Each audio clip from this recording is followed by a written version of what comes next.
જીના બાપના શેડા મજબૂત છે એનો દીકરો વાઘ જ પાક છે એ બાપ એવા બેટા એ તો જેની પેઢીએ પાક એની પેઢીએ પાક ના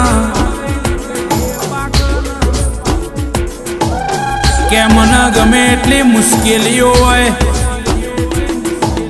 એ પણ મારી જોડે ખભેથી ખભો મિલાઈને ઉભા હોય મારા પપ્પા હોય લ્યા ભાઈ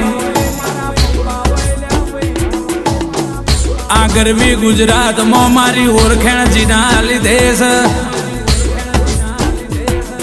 એ બધો પ્રતાપ મારા બાપનો છે લ્યા ભાઈ મારા દ્વારકોના રાજા રણછોડ એ મારા બાપનો કોઈ દાડો કડવો કોટો ના વાગ